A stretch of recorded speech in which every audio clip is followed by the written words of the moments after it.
All right. Welcome to the Church of Mabus Radio. It's Friday night. This is Jack Nicholson. It's not really.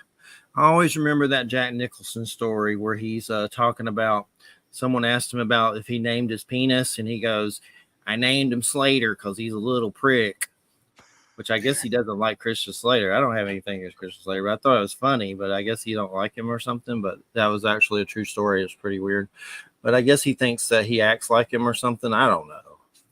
But anyway, let's not get into that. Listen to United Public Radio 107.7 FM New Orleans. We got Jay McNicholas here with us. We got Jason. It's going. We're live. Barely. Got a guest, Jason Hewlett. And Hewlett. Yep. Okay, I did it. The Legend of Ogopogo. It seemed pretty easy, but knowing me, it's good to make sure.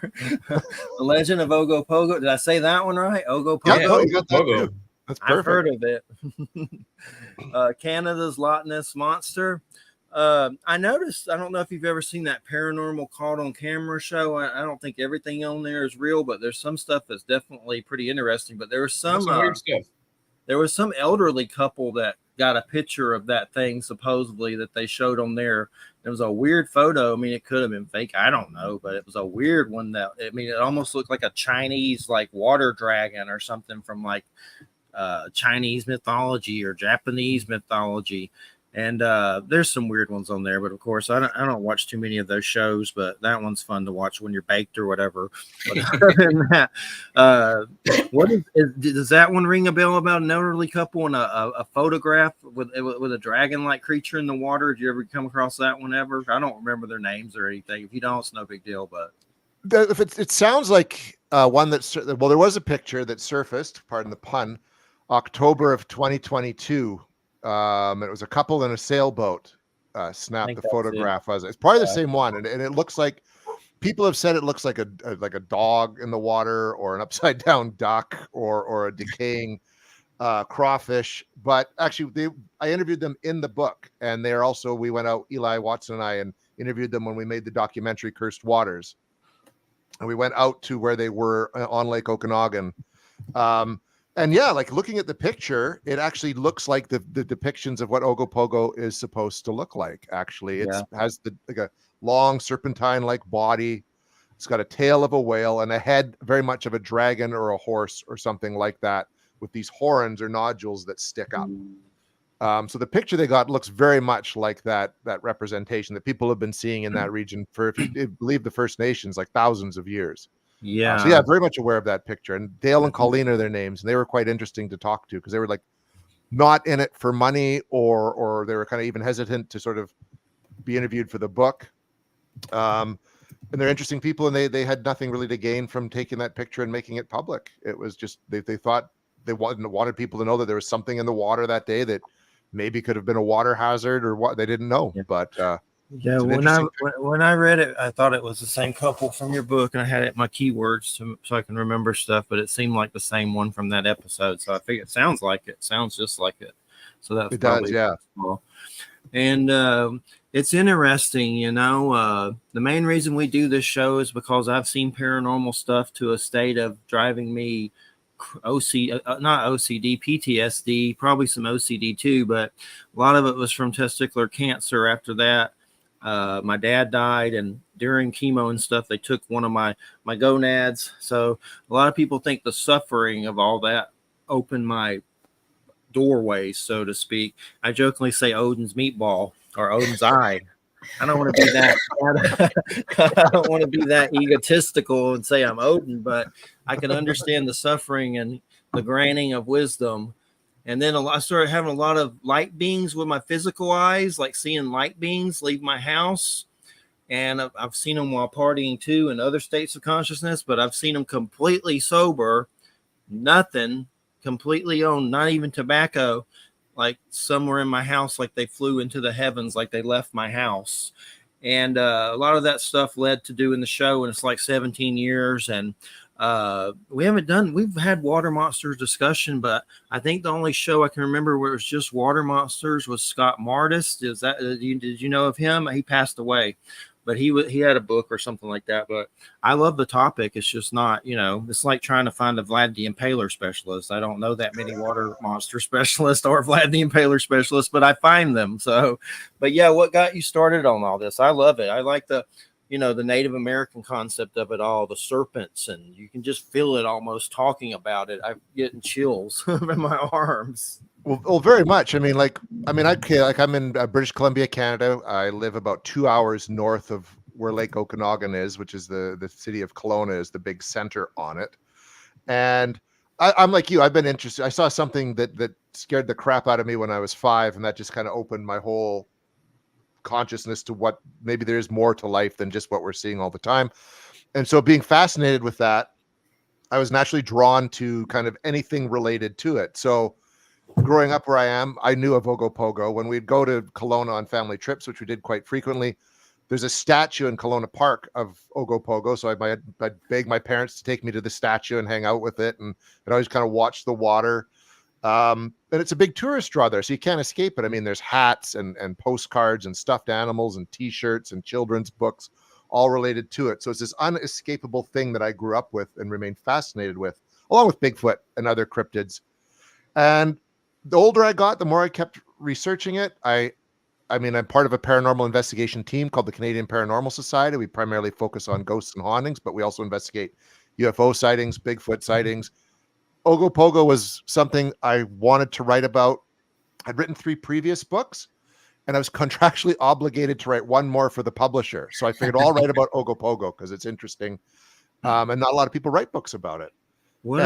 So you wrote other books for Small Town Monsters or something? No, this is my first Small Town Monsters book, only because I was able to get out of that other contract was it picked up by Small Town Monsters. Because while researching the book, I started talking with Eli Watson from Small Town Monsters, who's an acquaintance of mine, and he was coming up to do a documentary on Ogopogo, and he invited me to come along. So I have a film background, I have a journalism background, so it just kind of worked out that a lot of the material I was putting together for the book translated into the documentary Cursed Waters.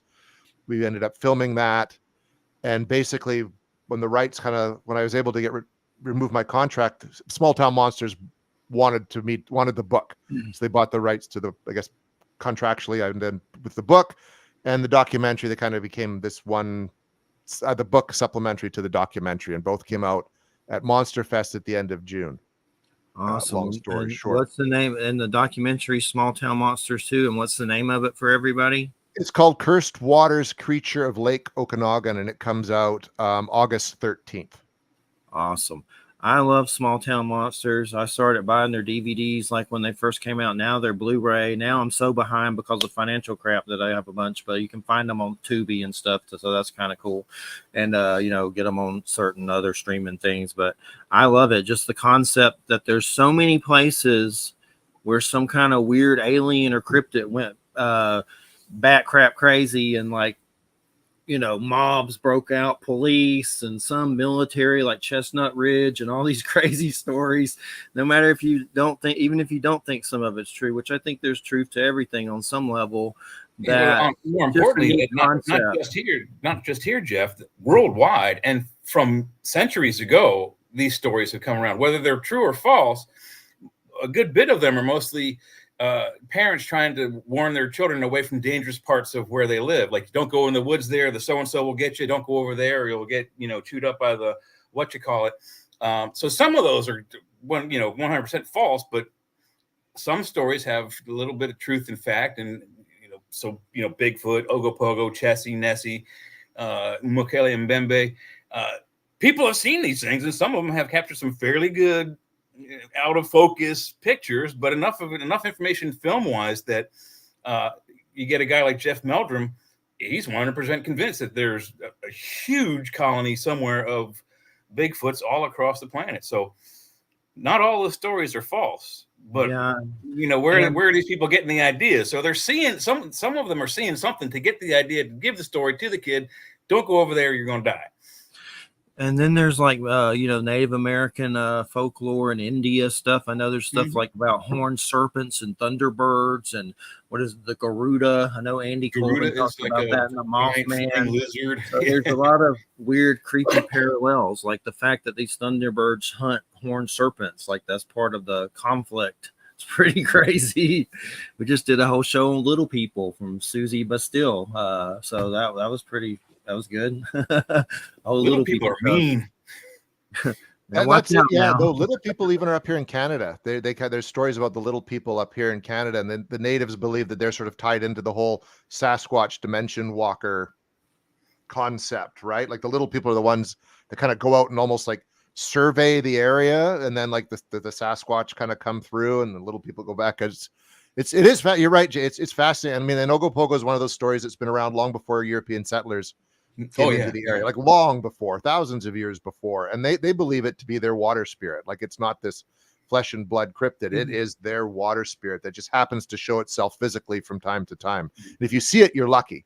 Yeah, it's nothing to be feared in the Native American culture, but European culture would be like, "Oh, you kill it." Oh yeah, no, like it's actually there's only one real story attributed to Ogopogo, which isn't even its real name actually, but that's just the easiest way to call it, being even somewhat aggressive. Otherwise, it's a very sort of docile, even friendly water spirit, basically, or cryptid, however you want to look at it. Which makes it interesting. And that scary story is the John McDougall story. I don't know if you guys have heard that one, but he's the guy who was a Métis settler that was crossing Lake Okanagan in his canoe, and he was bringing horses across the lake with him. They were attached to the canoe with a rope, and one by one, suddenly the horses started getting pulled underwater, and it was getting to the point where McDougall was worried his boat was going to get pulled underwater, so he cut the rope in order to prevent his boat from going under. But that's the only such sort of aggressive story associated with it. Which, I mean, it could be Ogopogo, or it could have been like the lake water current and the horses getting tired and basically drowning, however you want to look at it, but it's been attributed to Ogopogo. What's the water baby one about? Like some kind of babies making noises in the water? That's weird. Is that a sea serpent, or is that like some kind of spiritual thing? Have you heard of that one? It's like water babies or something. I've heard of it. It's one I'm not as familiar with it. They don't really so much attach it sort of to the local Ogopogo story. Yeah. It's mostly just their water spirit. I mean, water babies. I mean, gosh, I don't know. That could be almost anything. I mean, I think even based on culture, wherever you hear those stories, I know there's stories of water babies like in the United Kingdom, etc., and around the world. So I guess it would then. I think a lot of these are very much tied to whatever the belief system of that culture is. There was this thing I saw of some unexplained files or something on Netflix, kind of a newer show, and it had one about the feet washing up in Canada and all that, but it had one that was about Lake Lanier, a lake down here in Georgia, and so supposedly all these, I guess, greedy white people, racist white people back in the day flooded like a black people whole town, and probably a lot of people died there and a lot of people drowned there. But there's like crazy drownings at that lake, and people reporting that something's tried to drag them under, like stuff like that. I don't know. That's more like a weird. Yeah. They got into it on that episode. It's crazy. They put up a dam, and I'm pretty sure they warned people, but there may have been some idiots who didn't want to leave, didn't believe in it. But yeah, they flooded that whole area. You can scuba dive down there. There's cars left behind. There's also like greedy hillbilly white people. Like, we gonna get the. I'm sure it was greedy hillbilly white people, but still, though, there's an entire town underwater. Yeah, it was like it's a man-made lake. It's a man-made lake. Yeah, exactly right. And it's so put up a dam on the river there. It's so populated. There's a number of accidents on it that they're attributed. And people believe they get pulled under by spirits underneath the water. Scary, yeah. Does anything like that come up with sea serpents? They don't usually mess with people violently, do they? Or is there any stories ever that have come up like that? Fighting boats and stuff. Lots of artwork of sea serpents, like like back boats in the day, and taking them pirates and stuff. Like Leviathan, the sea serpent. Well, that's where Leviathan comes from. That's the concept of it. Is these sea serpents, when they were the first explorations of the ocean, when they didn't really know what was out there, there were these stories of these giant sea serpents that they would come up and attack vessels, etc.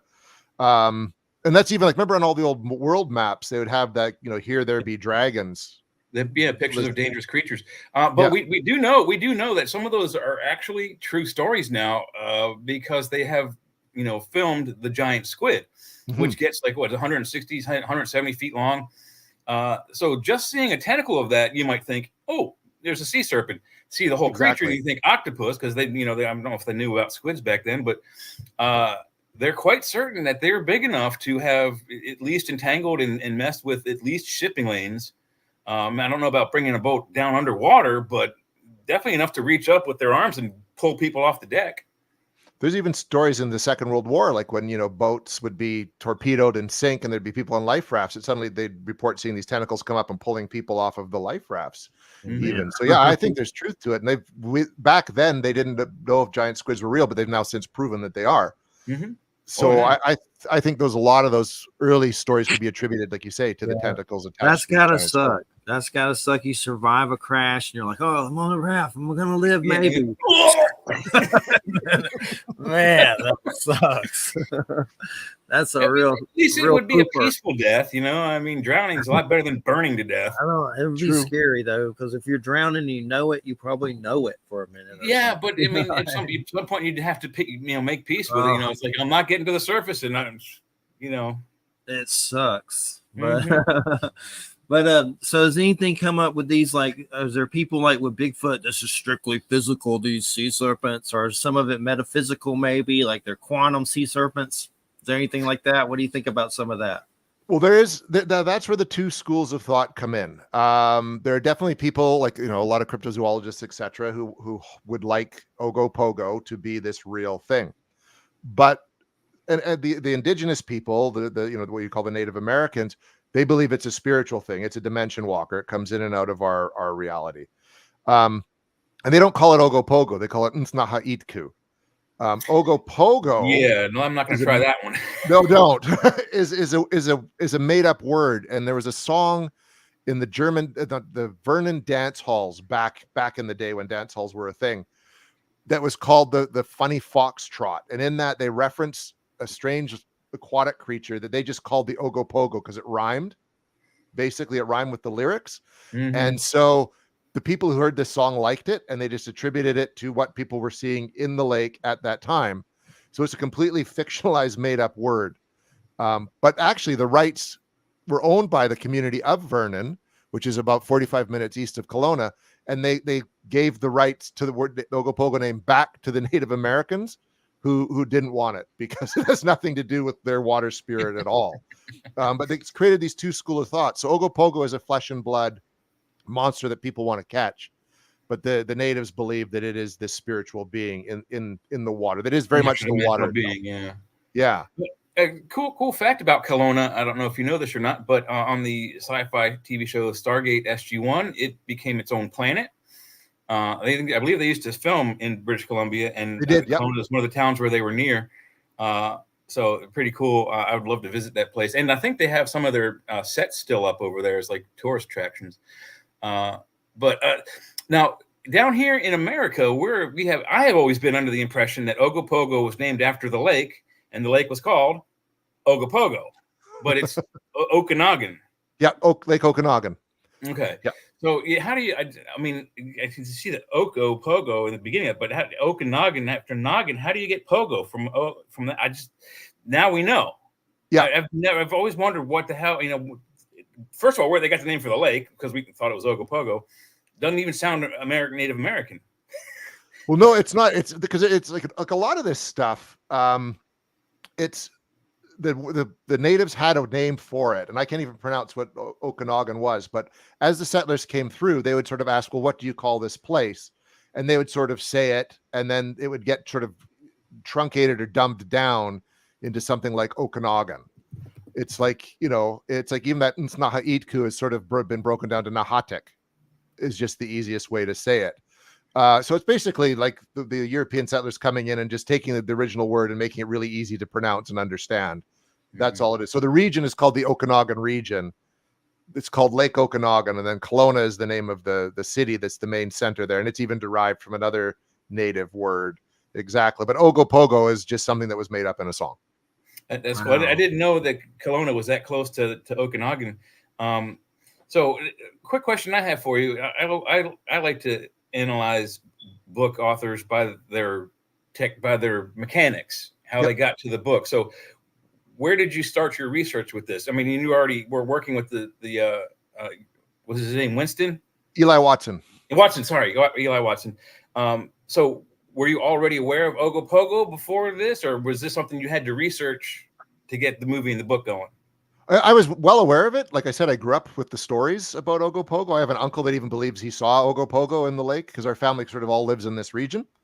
But once I started, and when I went into it, I thought I was just going to write a book that was just a bunch of Ogopogo encounters. You know what I mean? Like just talk to different people. But yeah, it quickly became, even though Ogopogo is like the most documented lake monster in the world, it even surpasses Nessie in terms of sightings. And the number of people, like 12 to 15 people have seen this at once. At the same time, there's a lot of video evidence of it, etc., that aren't all grainy either. Like it's kind of neat that there's actually some pretty clear, good photos, like that picture that was taken in 2022. But I didn't realize what I'd sort of just talked about, the fact that Ogopogo wasn't really what it was called, that there are these sort of two different stories of it. So I basically, first people I ended up talking to once I realized kind of what was going on were the First Nations people, to get their side of the story, and then was able to line up through, witness accounts, and that we could go and visit them, like Dale and Colleen, who took the picture that way. So I kind of started looking for like one thing, and then found myself going down a completely different path, which in the end it worked out. So the book is basically one part adventure story, which is us and our expedition filming the movie and the people we talked to, and the other part is talking with people like Ken Gearhart, who's a cryptozoologist, Steve Culls, who had been on a Loch Ness expedition, to kind of get his 2 bits on it. I talked to a skeptic named Daniel Loxton to find out what maybe could be other reasons that people are seeing there that way, and then of course with the First Nations people themselves. So I have a newspaper background, so I kind of just took what I would do telling a story, and just do that to kind of get the information and bring it all together. And you didn't have to go very far. It sounds like most of the information is right there where you are, except for the few people you maybe had to phone in from other areas to get their opinions. So how long, what's the earliest story? Because I think we can date the first Bigfoot story to like 1951 or something, like the very first one in the newspapers, like 1950. So very young lifespan for that cryptid. So when is the first historical Ogopogo story? How far back do we go? Yeah, the first person that saw it was a European settler named Susan Allison. She saw it from her cabin, which was built on Lake Okanagan, and that would have been the 1880s. Oh, wow. Okay. Yeah. And John McDougall's story, the one I mentioned earlier about the gentleman with his horses, was just a few years after that. So so we're going back more than 100, 150 years, basically, in terms of Westerners seeing this, but the stories with the indigenous go back. Recorded within modern history and modern science. Recorded in modern history. It would have been we could say about a good 150 years ago. Wow. So it's not a young cryptid story. It goes. It's been around for. I mean, same with Bigfoot and like the ant people of the Hopi and a few other strange creatures that go back way before European settling. So, what is the most recent story or sighting that you can give us of Ogopogo? And I've been looking for pictures on there, and there's a whole bunch of really good fake ones, and a few of the small real ones. They're like people digital AI things. Because I've been trying to find that picture of the couple that photographed the thing on their boat, and I don't see it up there. So, what's the most recent story that you have of Ogopogo? That would have been the most recent one, because we talked to them in May of 2023. And the first time I talked to them would have been January of 2023, but we were out on the boat with them filming in May of 2023. And they had that experience in October of 2022. So it was still, it was 6 months. Since then, and since the book was finished, there's been a couple other sightings, like photographs taken from the road into the water, thinking that they've seen something that haven't been substantiated kind of one way or the other. So there seems to be always a boat in October, though, so it's like wintertime. It's very cold up there. Well, it was unusually warm that October. I remember it was like this couple's last sail of the year. Yeah. There was no one else on the water when they were out on the water, so no motorboats that could be stirring things up and maybe forcing a creature down deeper. So they're in their sailboat, and we have what's called our annual salmon run. It's where the salmon come up from the ocean through the rivers and spawn in all those rivers and lakes, and salmon is the primary fish in that lake. So if there is something in there that's feeding, it's feeding on salmon. Yeah. So the salmon run's going on. So it would be out then feeding because the salmon is in abundance. There's no motor traffic on the water. So maybe it's closer to the surface. And that's when these people just happen to come along and see it. Yeah, that was going to spark my next question. I was wondering where the bulk of the sightings come from. I'm thinking wintertime, because the summertime there's probably way more activity on the surface, at least people, boating and splashing around and skiing and whatnot. So the bulk of the sightings, I imagine, end of summer till like the beginning of spring. Yeah, the majority of them. There's still some in the summer. Like there's video footage. We actually have it in the documentary of people water skiing. A gentleman water skiing. There's these 3 shapes in the water. It looks like almost like it could be 3 Ogopogos swimming around, and the guy comes into frame because the people are videotaping it from their deck, and he falls amongst these 3 sort of unidentified shapes in the water. It's really good footage. It's really good footage. Very compelling. There's, like I said, there's lots of documented footage of Ogopogo. We need to find that guy and say, what did you see when you fell? People have tried to find the guy, this water skier. Yeah. And just had no luck because the people shooting the video didn't know him. I don't think they're just happened to be filming this weird thing anomaly out in the water. Yeah, he could have come from France or Germany. Who knows? Yeah, could have been anywhere, right? And just happened to fall right where but it almost looks like he sees them and falls intentionally, almost like maybe out of shock or just like, wow, what's this? And like maybe he hit a hump. Maybe plunged in. It'd be intimidating. To have that happen. I guarantee if I was water skiing and I saw like a plesiosaur floating underwater, I'd probably fall off the boat too. Just in shock. Yeah. It's one of those things. How do you react when you see that? Like to this day, 60-70-foot-long monster in the water. Yeah, you would definitely be scared out of your wits. Even if you know the lore that it's not this aggressive thing, you just have seen something you've not seen before that isn't technically supposed to exist. It's fight or flight. It's like locked in our brains to be like immediately afraid of large, like reptilian looking things. Yep. I'm even scared of small reptilian looking things. So do me in. What else can you tell us? What else can you tell us about some of the native First Nations people information that maybe we haven't talked about yet, or some of the people you spoke to? Yeah, it's like I said, they see it as their water spirit. So it's something they would make sort of not the Westerners would mistake it for being sacrifices, but they'd give offerings. If you're going out in the water to ensure safe passage, you'd drop little bits of tobacco, maybe little chunks of meat. But these sort of quickly became like, oh my God, they're sacrificing, whole horses and chucking them into the lake. That didn't happen. No, just making little offerings. It's like chumming the water for sharks. You put just enough to distract the creature so you can go across while it's doing, following your distractions. Yeah, it was out of respect, right? You respect what's in the water. We come from water in the womb. They see it as like, if you're troubled, you go to the water. Water provides life. It provides nourishment. So you respect it. So that's sort of one of the big things about it. And their belief, like if people have come up to them and say all the time, well, I want to, I'm a cryptozoologist. I want to catch it. I want to prove that it's real. They'll just say, well, you know what? Grab a cup, go down to the lake, scoop it up, the water, and it's in your cup. And there you go. You've got, and it's not Haitku. You've got Ogopogo. It's that simple. Just put the water back. Again, out of respect. And they're very much, there's a concern, not only amongst the First Nations, but many people in the province that, you got to preserve. It's like an environmental message. If this thing, whether it's the lake itself or it lives in the lake, you've got to take care of the water. So you stop polluting the water with your boat engine oil and your water. You're dropping your garbage into it. You're just not only hurting the environment, you're hurting what lives within it. Well, yeah, think about all the cruise vessels out there that dump their ballast, and by ballast I mean gallons of poop and pee into the ocean. But a good question, again, going back to the First Nations people. Now, Loch Ness has a similar creature. We call it Nessie, Loch Ness Monster, whatever you want to call it.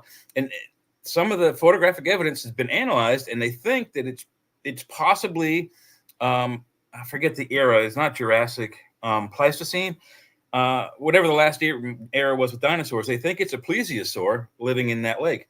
Do the Native Nations people with modern science and education, do they have an idea based on their descriptions and pictures of it, what kind of creature it might be? Like, is it a brontosaurus that swims? Do they have an idea? No, I think the closest would be a basilosaurus. So something that, again, it's almost whale-like. It's derivative of the whale. The whale might have even come from it. So, like, again, long serpentine body, forked tail, and more of this long crocodilian sort of head.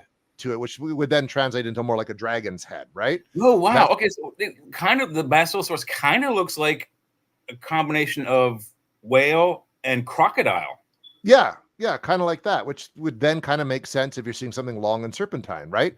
In the water. And even when it comes to Nessie, actually, like the fact that people believe it's a plesiosaur is almost false. It's derived from that surgeon's photo that surfaced in the 1930s that was proven to be a hoax. Yeah, that one's a hoax, but it was a very good hoax for a long time. It was a great hoax as far as hoaxers go, right? But it's actually even a lot of the early Nessie sightings are very similar in description to what Ogopogo looks like, and the Cadborosaurus and all these other monsters. The much more reptilian. I'm going to throw that Basilosaurus up here on the screen real quick.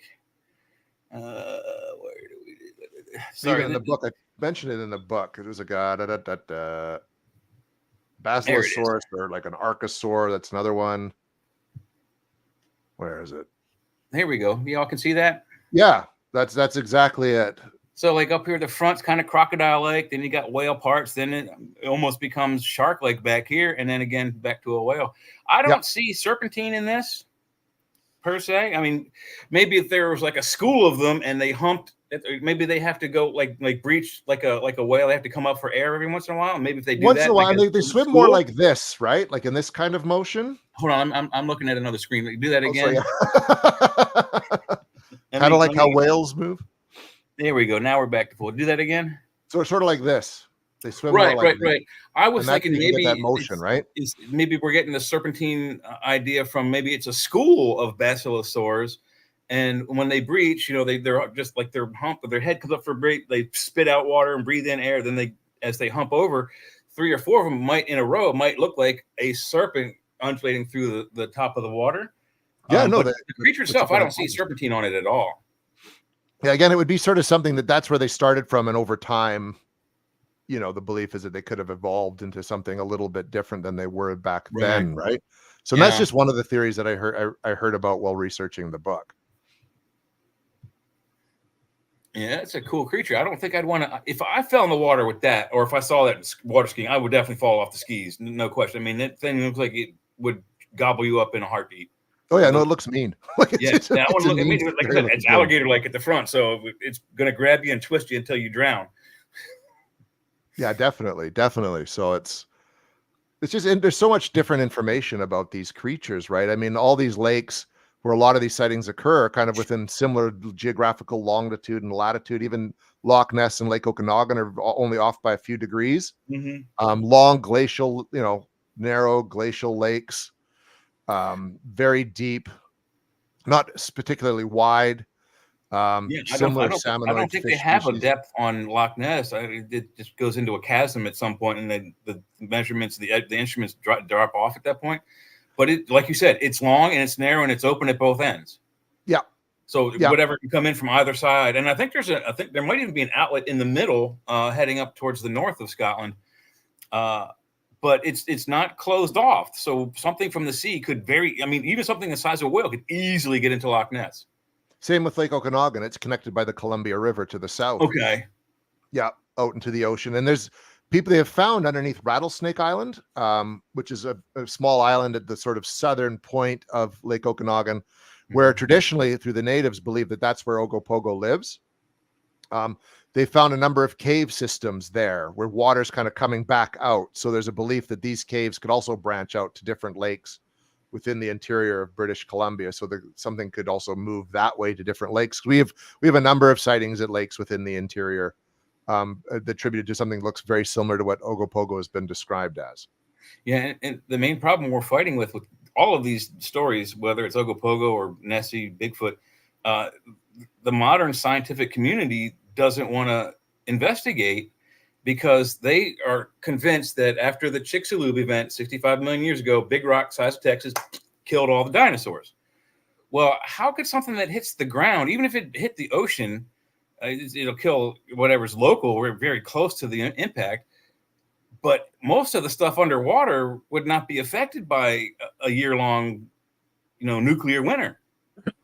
So, the possibility that certain things can exist from those times can happen. And it has. There's a creature I'm sure you're aware of called the coelacanth. Mm-hmm. It's a 6-finned. It looks like a sea bass, but much larger, much longer. It's black and has 6 fins on the bottom. Most fish have 4 at best. They thought it was extinct for 65 million years, and then somewhere off the West Indies, I believe it is, off of the east coast of Africa somewhere, I believe, some guy was down there doing research, anthropology, whatnot, and this guy caught one, a live coelacanth, and boom, he freaked out because it's supposed to be dead. So what happened was, and I think this happened for even the large creatures like Ogopogo, Nessie, whoever else, and there's one in the Chesapeake called the Chessie. It's not a lake monster because it's a bay. However, when the rock hit, it did destroy a lot of stuff locally, caused fires along the peninsula of Mexico and the top of South America, killed millions of species. Probably, they say 99% of the species were killed on the surface. Well, those creatures that were in the water, their food died off at the surface. So they had to go deeper. So all of their terrain, their habitats went further and further underwater. And that's where you'll find probably plesiosaurs and maybe other creatures that are getting into our lakes and then popping up and people are going click, click. That's my big theory of how it's happening. Well, and it makes sense because, people are discovering, science is discovering every year species they didn't think existed or were supposed to be extinct, right? So I think it's only a matter of time until, especially as more people do start, digging into these mysteries, and spending making the effort to try to find out what these are, that I think science will eventually have to pay attention. Part of it is, I'm sure there's an agenda too. You know what I mean? Is there? Well, yeah, I mean, it's expensive to rewrite all those books for one thing. Yeah, they don't know one wants to do that. It really isn't. I mean, because the book is already written. You just add a chapter. It's not that difficult. Remove the chapters that say all of these things are dead and don't exist anymore, and then flip in the new one. So yeah, no, I agree. And I think too, there's something that we shouldn't be scared of looking at, sort of like the more paranormal quantum physics answer to some of these mysteries as well, right? I mean, I think, I don't like explaining an unknown with another unknown, but enough people are having these kind of encounters that are kind of on the fringe where that's also another possibility, because we still aren't sure about all this other paranormal stuff like ghosts and hauntings, and there's enough evidence to support that something's really happening. We just don't know what it is. So why could that not translate into, monsters as well? Or like the Mothman is definitely something that's way more metaphysical than just physical.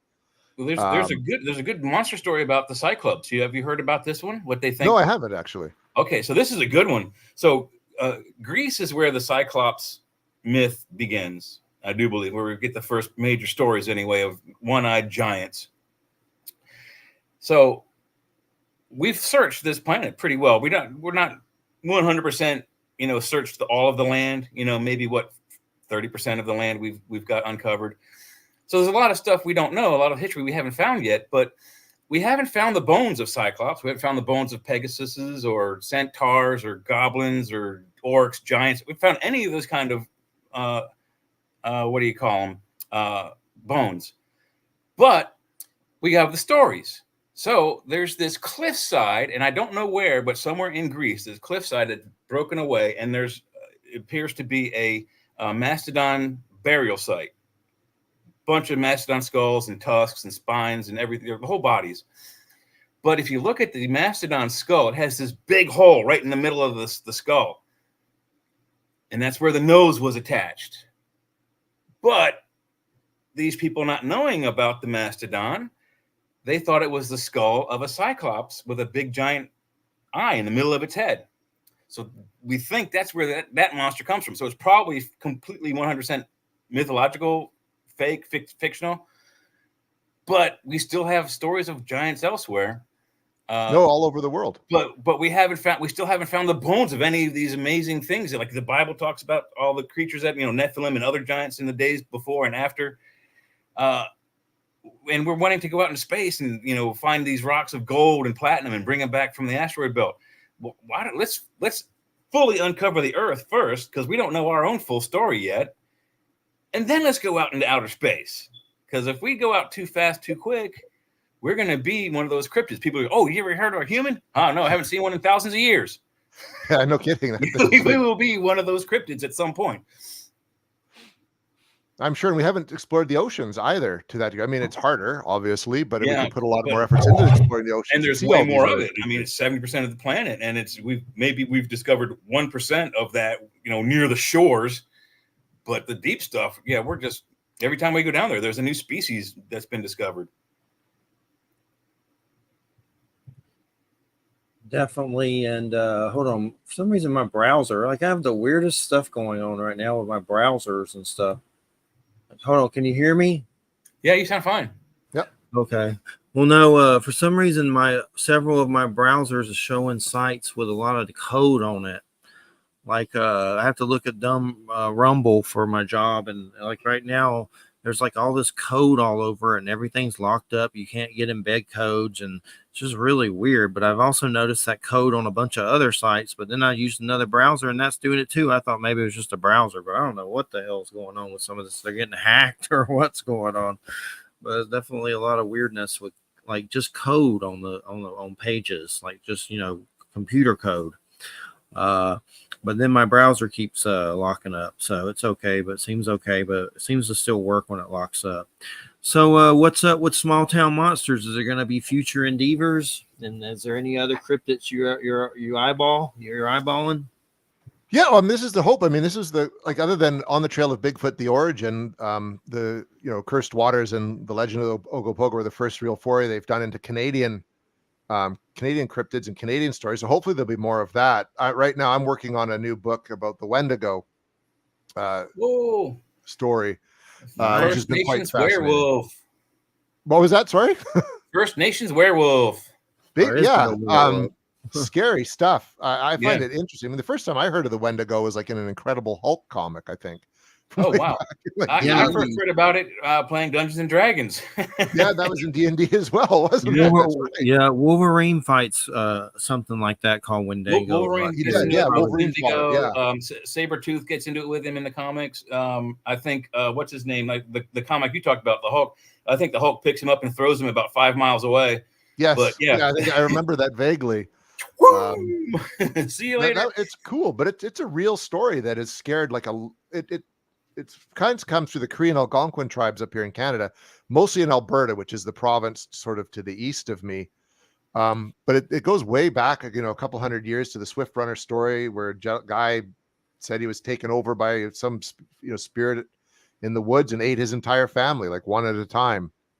And it's just kind of gone from there. But there's sightings all over, like I guess even way down into the States, isn't it? Like the Dogman is same thing down here. Yeah, yep. Very similar creature.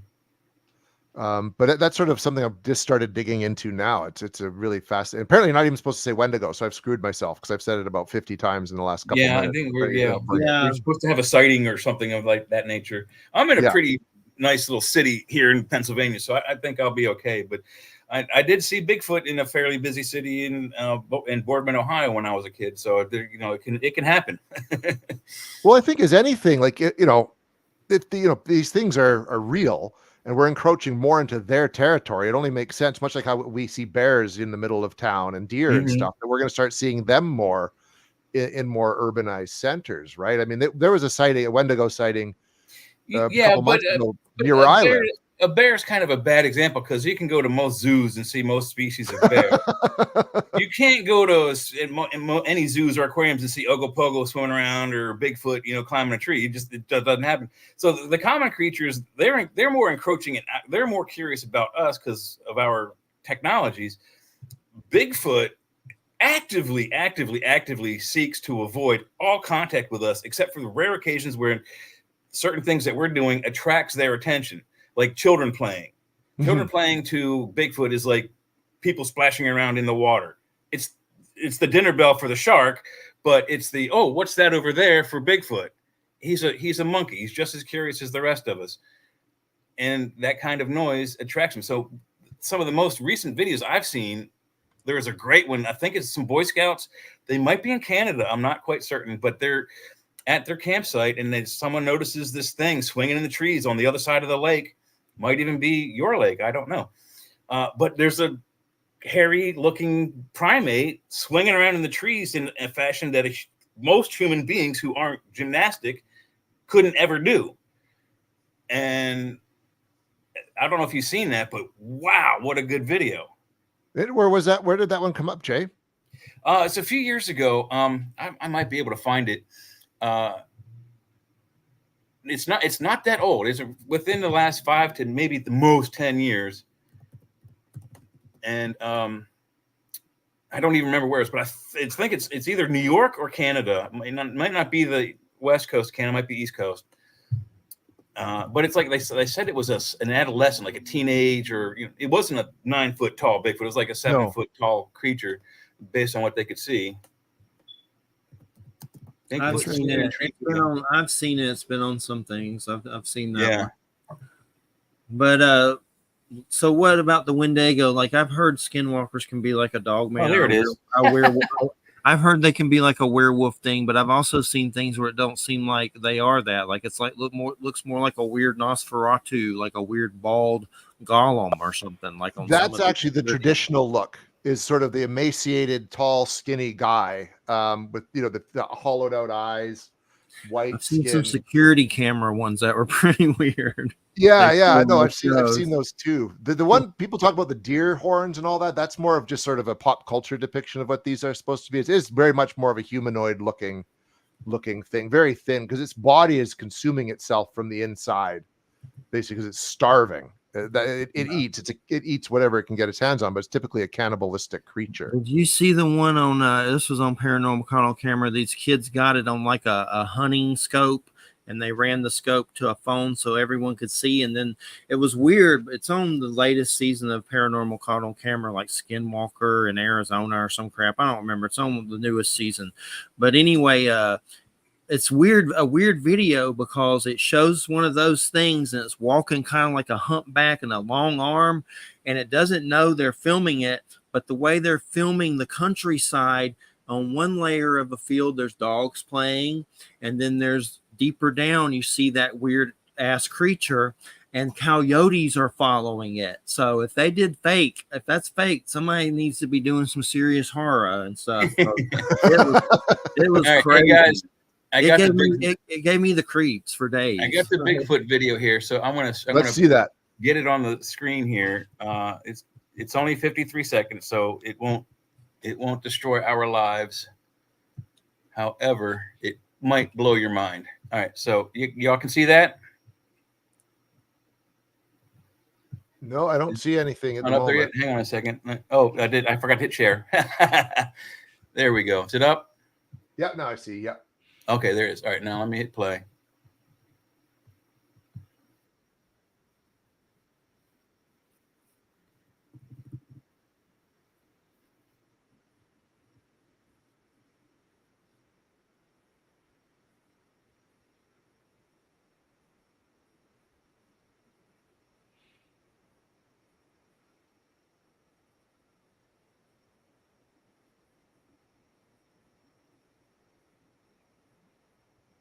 Nothing seems to be happening. Oh wait, look, I spaced out for a minute. Baby Bigfoot slings from tree limb. Is this Jay doing this? Yeah, no, I'm not that gymnastic. Oh, it was Jason doing it. I'm confused. Who's even trying? No, I'm just waiting to see. Okay. Well, that guy in the yellow shirt that was saying that it's impossible. Yeah. I like him. He's a good dude, but I think he's an idiot sometimes. A trained gymnast could do what that creature was doing. But, I mean, it's kind of grainy. But that's very difficult. It takes years of discipline and practice to do anything like that, like off the cuff. And this thing, just like he says, you can see it jump off the other creature's back into the tree and then just flips and loops around. And I saw that. I was like, holy cow. Yeah, that'd be quite to make that a hoax. That'd be quite the effort.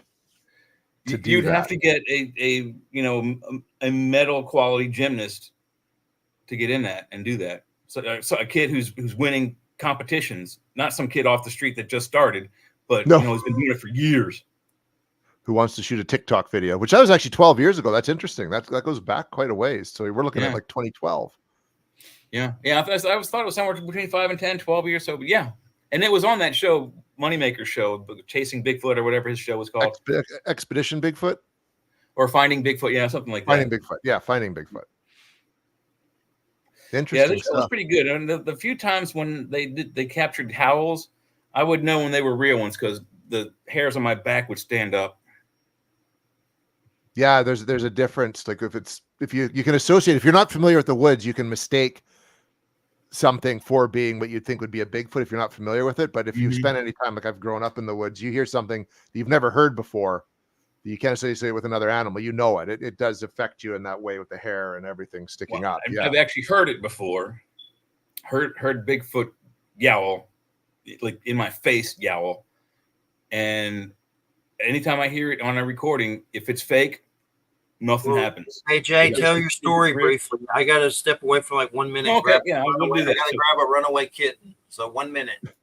All right. Runaway kittens. They rescued a cat and then it had 3 more. So, oh wow, okay.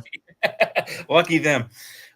So anyway, I said earlier, Boardman, Ohio, my cousins live up there. Basically my whole dad's family's up there, and we were up there for Thanksgiving, and this was 72, 3, 4, 5, 6. I was 8, 9, or 10. I don't remember exactly the age, but we were in my cousin's house. My aunt and uncle and my mom and dad had gone out to dinner with all the aunts and uncles and grandparents and cousins, the older cousins that could drink. And my brother and sister were staying at my other cousin's house. So we're playing in one bedroom on the second level of the house, not the first level, second level. How many stories you know of people seeing Bigfoot through a window in a second level? Not a lot. This will be your first one, probably. So we're playing, and I smell this god awful stench. And I just say to my oldest cousin, I'm like, "Hey, Mike, one of the babies has a dirty diaper. We should take care of her down to the babysitter." And as we were about to do that, I noticed I'm sitting on a bed in the far corner of the room, a standard bedroom, 10 by 10, 10 by 12, something like that. So 10, 12 feet on the other side is the window looking out to the backyard. Now it's Thanksgiving time, so it's cold in Ohio, but the window's up and there's a screen in the window. And the window's all the way up because it was hot in the house. And there's this big, hairy face watching my cousins dance around on the floor and jumping on the bed with a nice, happy face, right? An older face. I was 10, so I would probably think he was 40, 50, 60 in that range. Skin, most like I have here, but a lot of hair everywhere else. But where I have no hair, it also had no hair. Okay. Nice, big, long beard, big, long, Harley Davidson motor, handlebar mustache thingy, and smelled like a combination of skunk weed and poop. Yeah. Ugh, I almost vomited. But it saw me looking at him, looking at my cousins jumping around, and its face went from happy to anger, I guess because he got caught, and he howled at us. He screamed and right? No, I mean, not really in my face, but in my face. And everyone stopped what they were doing, screamed, and we ran downstairs. And what we saw was in the backyard, they had a little log cabin of Lincoln. It was Lincoln's home where he was born, playhouse kind of thing. We all had it. I had one. They had one. He was standing on this, leaning over onto the house with his hands against the sidewall outside of the house, looking in the window. Oh, now, wow. This thing was about 10 or 12 or 13 feet away from the house. So he had to have been at least 10 or 12 feet tall, probably 12 or taller. And we saw him jump off of this little toy house thingy into their sandbox. And there was another good 10 yards to the next house. He took 2 steps and was in the next backyard. Wow. 2 steps. And the third step, he's in the next yard over. And we were all screaming our heads off watching this giant hairy thing. And right then, our parents all come home. My parents and my aunt and uncle. And we run up to them and start telling them the story. And they're like, oh, whatever. Mm-hmm. Blew us all off. The next morning, my oldest cousins and I, we left the babies. They had 2 twins, or one set of twins, not 4. They were diaper babies, so they stayed at the house.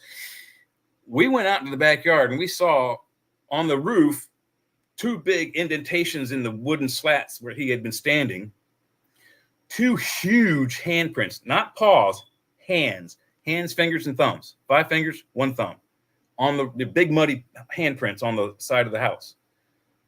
Huge footprints, at least 2 feet long, maybe 3, in the sand. And then where he loped through the backyards, we followed his footsteps down 3 backyards. Wow. He took a sharp right into the woods where there was a creek, and that's where we lost it. It took that creek left or right, whichever way it went, intentionally so no one could follow it. That's wild. The ground was wet from having raining all day. So that was a really, really weird. And then from then on, I don't have to look for Bigfoot. I've seen him. Yeah. I want to catch him and examine it, but I don't need to go looking for it. No, not after an encounter like that. No. That's something else. Have one yell at you in your face is enough to, turn your back, a glistening color of yellow. Yeah. No, that's something else. That's a heck of a good encounter. Good encounter. As encounters go, that's something else. The worst of it was the smell. Honestly, there was a nice wall between us, so he couldn't reach in and grab us and take any of us with him. No, because that's amazing. I've had I attribute something to a Sasquatch, even though I didn't see it. In the same location, 21 years apart. I had that, that fear frequency thing happen. Yeah. Our family had a cabin at Shuswap Lake, and there was 2 versions of it. The original took place in the old version in 1996. I'd been out there rebuilding the deck. And so spent all day building the deck, and I was going to spend the night, because I've spent tons of times out there by myself. No big deal. And everything's fine. And I had my dinner, and I'm listening to music, and I'm reading a book. Everything's awesome. I'm, having a beer sort of thing. And then in the split second, I went from complete contentment to all the hair going up on the back of my neck, and this intense feeling like I have to get out of here. If I don't leave now, I'm in serious trouble, and I got to go right now. So I packed, and I'm pretty rational, but I just took everything. I loaded it quickly into the cooler, packed my suitcase, threw everything in the back of the car, went around the cabin as the sun's setting, and turned the pump off because you didn't want to leave the pump running at that point. And that took 5 minutes. And that was the worst 5 minutes of my life. And the drive home is an hour, and it took almost the whole drive home for that sensation to go away and for me to calm down and my hairs to drop. 21 years later, so we're talking 2017, same location. We've rebuilt the cabin. And same thing. I'd been out there 2 days on my own. I did a solo trip out there every year, just getting ready to kind of relax for the evening. And that I knew it. I've remembered that feeling so well. 21 years apart, and it's nope, time to go. Just packed everything up, threw it in the car, drove home, and it was the same thing. It took almost the whole drive home to calm down again. But it's just you hear those stories about people feeling that kind of almost irrational fear, like they're being nudged out. It's definitely the fight or flight response. It's like you said, goose pimples of your entire, not just locally, the whole skin, toe to head. The hairs on your back stand up endwise. Your eyes dilate so you can see better. I mean, it wakes you up. And then once, like I said, once I've had that encounter, not only the smell, as soon as I smell it, I'm like, there's Bigfoot nearby. Usually it's a skunk dead on the side of the road. Yeah. But the hearing the howl, like I said, when I hear a recording of it, if it's real from a Bigfoot, all this tightens up. It's just same thing, same sensation all the way down my back. Yeah, you can't mistake that. So no, thank you for sharing your story. That's awesome. That's no problem. Don't get that from Ogopogo. No, yeah, we were talking about that pre-show. That the benefit with Bigfoot is at least most occasions you smell him before you see him. You don't get that with Ogopogo. He might sploosh around to catch your attention, but you're not going to smell him first or at all. No, and usually it is water splashing. That's what sort of people hear. Or they see something out of the corner of their eye that draws their attention to the water, and then they see whatever it is moving across that way. I mean, especially if you're looking at on a calm day, a calm lake, and all of a sudden there's a wake. It's like, I didn't hear any boat go by. What the hell? Yeah. Or there's no wind. It's completely calm. Mm-hmm. Air, and you see something moving, and it's the way that it moves. And people have seen it move, go beneath the surface, and then resurface back up again. So it's fascinating stuff. The only real trace evidence that's ever been left behind is one gentleman who saw it, said when it submerged, there is this weird oily substance, like we were talking about pre-show, where it almost looked like we were talking about the oil that's on some reptilian. Most scaly fish have a fish, extrusion on there, so they don't absorb toxins and bacteria from the water. Yeah.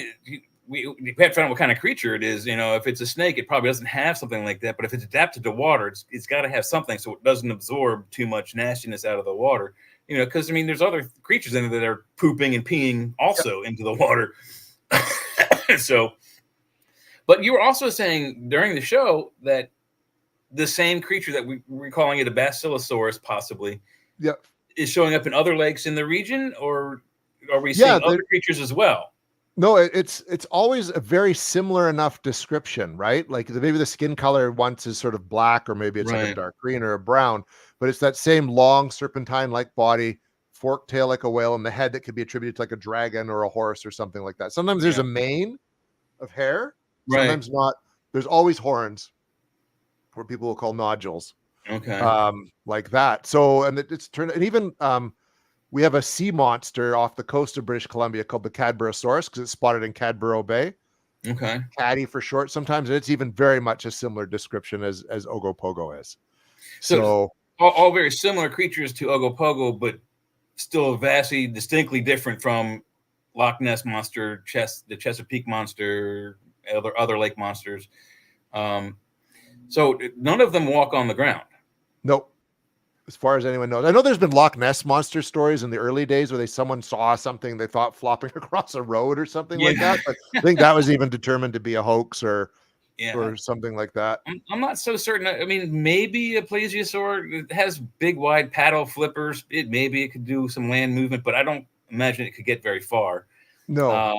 But the only lake monster that I'm aware of, and I want to ask your opinion on it, that walks is in Africa called Mokele Mbembe. And the pictures I've seen are either the back end of a brontosaurus, but possibly it could be either a stegosaurus or a triceratops. Just based on there's one picture that looks like the rear end of an elephant almost, but elephants have a little short tail with a little bit of tuft of fur on the bottom. This thing had like a really long thing, but you don't see the whole tail. It goes behind a bush. So if there's spikes on it, stegosaurus. If there's no spikes, brontosaurus or triceratops. So what do you know about this creature? Very little, just sort of the things that you've talked about, that people have been seeing it for quite a while. I mean, I think that it's Africa, so why not? It's Central Africa, absolutely, right. And it's not as densely populated, so it makes sense to me, other than like sort of like the tribes that are indigenous to the area.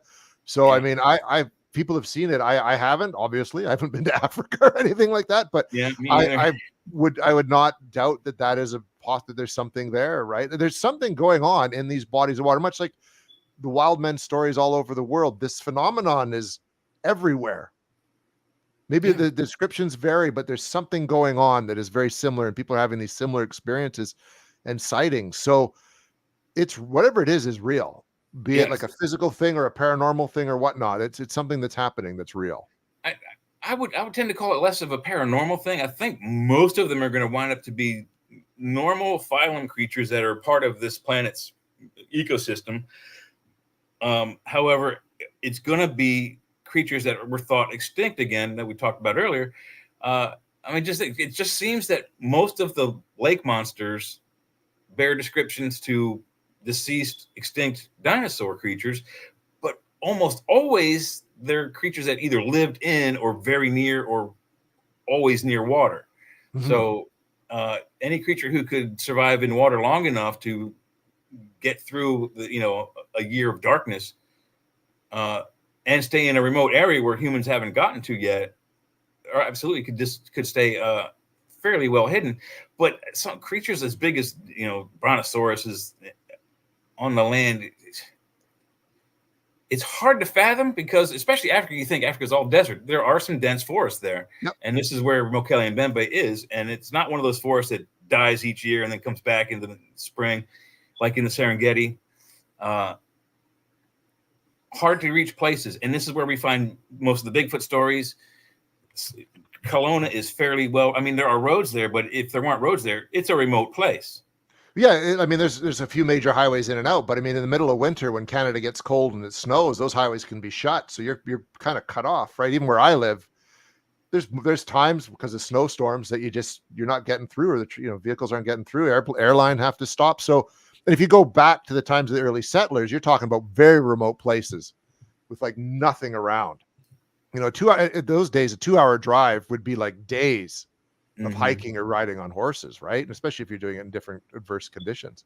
Yeah. Hey, I wanted to say that, yeah, some of it could be physical, but also ghost dinosaurs, ghost Bigfoot. Like there's quantum realms here. I know it gets kooky with that, and you can get kooky with that, but we have a guy, Dr. Charles Liu, coming on, a doctor about quantum physics in October. So, I mean, it's been proven that all these realms are around us. And by me seeing those light beings, who's to say, when a creature like this who existed physically only dies, that then it becomes quantum. So I mean, there's just other ways to look at it. I don't try to get too kooky, but there's something to that too. Ron Moorhead, Quantum Bigfoot, his newest book, Bigfoot Unveiled, with David Paulides, they're all kind of embracing this paranormal aspect of these missing cases. And David used to never want to talk about that at all with Bigfoot. I interviewed David in written form, and he made me admit a Bigfoot question because he said, I can't tell families it's Bigfoot because they'll think, they're mourning. But now if you watch his documentaries, they're like talking about UFOs taking some of these people. There's that most recent one. I think it was, when did it come out? Like a late Connection? 2022, early 2023, where he did touch on that. They filmed part of it at Harrison Hot Springs, where the Sasquatch story kind of originated too. There's the one in the tree with the Maccabees, like there's some kind of creature in the trees with Bruce Maccabee's wife in the field with the football. So yeah. So he's kind of gone balls deep with the paranormal. Like he's changed it a lot. Yeah, I think it's a bit of everything. I'm not gonna say it's one thing, but I think it's like a collage of different things, and that's the same with Bigfoot and sea monsters and stuff. I think it's a lot more than, there's different layers to it. Especially when you look at like the Skinwalker Ranch story and all the different phenomenon that people are seeing there. They're seeing like poltergeist activity, UFO activity, portals opening, lots of stuff like that. It's crazy. Like I say about that show, the creepiest part of that show, and I've seen phenomenon that's similar to some of the stuff that's been seen there before with my experiences, but the biggest creepy part about that show is there's so many government spooks on there. That's what creeps me out more than the paranormal. They also say about the place, the location, the Skinwalker Ranch, is that it's like Disney World for the paranormal. You got ghosts, you got goblins, you got UFO activity, alien activity, possibly super top secret government activity, with all the spooks being around, no question, right? What else? I mean, monsters. What's the one monster they have? The thing is up there is a Skinwalker type of thing. I guess it's kind of like the Wendigo. The guy that turns into a vicious beast. Similar but different. I think that with the Skinwalker, it can be done at will, kind of thing. Like someone. At will. Yeah. So, and again, those stories have been around forever. The Skinwalker story. But to have them all in one, jam-packed location. But they also have Jeffrey. I don't know the name of the show. They have an offshoot show where they're going to other Skinwalker ranches that bear the same thing. They have the same type of activities, multiple activities going on at once. So apparently it's not just there. It's many, many places. Well, it makes sense if there's one place that's kind of almost like this nexus, for lack of a better word, nexus point for this activity. There's got to be more than one all over the world, right? I think that's what people thought Stonehenge was at one point, even possibly something like that, right? So. Yeah, but if you watch Beyond Skinwalker Ranch, it's pretty much going to other ranches and crazy stuff happening at the other ranches. Interesting stuff, though. The book is really good. That Hunt for the Skinwalker, George Knapp's book is quite fascinating. Yeah, that's great. Well, we got about 3 minutes left. It's been great, man. You can be our lake monster specialist now. You can be our Wendigo specialist. But we definitely keep us in the loop in the future. We definitely want to get you on for that one when it comes out as a book or a documentary or what. It's starting as a book. We'll see what happens. I when I do my research, I like to film stuff instead of just taking notes. because you get then a feel for the environment and catch everything that people say. So I don't know. We'll see what happens, but it's definitely at this point like a book in the making. So What's your and site? when is the documentary coming out? The Ogopogo documentary. August 13th. Oh, so soon. Yay. Soon, real soon. It'll be available like on all video on demand platforms, and I believe on Amazon and even Tubi. So it'll be out there. You can order copies from smalltownmonsters.com as well. I got all of those. I don't have Small Town Monsters yet, but I got all the other streaming videos. Check out Small Town Monsters. I love them. I love them. But what do you have any other sites you want to plug or anything? Just our group, the Canadian Paranormal Society. We've got CanadianParanormalSociety.ca. If you want to check us out and learn more, and there's a link there to our Facebook page as well. You can find me on Instagram at Jason Hewlett Official, or just on Facebook as Jason Hewlett. Come say hello if you want. All right, we appreciate it so much. A great show, man. Thanks so much. Have a good one, and stay in touch with the new projects for sure. You betcha. Thanks so much, guys. Much appreciated. Right. Take care. Jason. Take care. All right, everybody. My God, that was a good show. That was a good one. Wow. Small Town Monsters are always usually pretty good. I've never had a bad one. That's good. But I like light monsters because we don't get to talk about it as much. And after a while, you get kind of, drawn out with all the other stuff, talking about so much ghosts and so I mean, yeah. So lake monsters is good. Good medicine from the lake monster. Yeah, there was a brief TV show. It was a fishing show, really. River Monsters. And I forget the guy who was in it, but he went to these various, again, remote locations and hunted these rare, super large, super scary, super dangerous fish. You ever see that? No. I mean, sounds familiar, but no. He caught some ugly, messed up, scary looking things out of freshwater rivers. I think it's like lake monsters or river monsters. It's called river monsters, yeah. River monsters. Yeah. And I got all kinds of weird code stuff happening with my browsers. Like, what do you do when you like your browsers, like Edge is showing all these codes on sites and stuff? When you're done with the show, I'd close all those windows down, reboot your computer, and try again. Yeah, it's been doing it a lot, but then you got to be careful with StreamYard because you'll get rid of it by accident and have to get the code to log back in and all this crap. Yeah. It's a big pain in the butt. You don't have to do that, do you? You ever have to do that? Well, you get the code? I did it twice. Yeah, I'm in now, but yeah, I did it once because my computer did it rebooted itself and turned everything off. Like it got an update and squashed everything into the trash can. Yeah. Just feel tired. It was, I don't know how hot it was down there. It was 103 up here today. Wow. 90s, I know. I was outside all day yesterday at Panama City. Yeah, but you're lucky. You're surrounded on three sides by water there in Florida, so you can jump off either side when you get too hot. We don't have that. I went into the ocean, and that felt good, but it was so hot out there that there was like a fog of humidity, like a it was like that. Steam. Yeah, it was weird. And I swear to God, my big fat forehead like sweated for like I don't know, like I've sweated my brain out. Yeah, I've been sweating so much lately. I don't even like. It's just every day is just wringing sweat from these storage building stuff to. We got to get vouchers to get the cats fixed in September and got money off for bringing 4 things of bleach to the spay clinic. So we had to do that, and then we had to go back, but we decided to go to the beach and stuff. But it was crazy hot, man. Yeah, I work in a warehouse, so I basically like stand in a microwave oven and got cooked today. Is that why you went to the ER? What's your diverticulosis? No, the diverticulitis started acting up, and I started pooping blood, so went to the ER. Yeah. So they gave me antibiotics, but they also told me I have two new kidney stones, which was bad news. So that's both of those are acting up at the same time. So they gave me a handful of pain medicine, which I have to pick up some tomorrow, and antibiotics and something for nausea.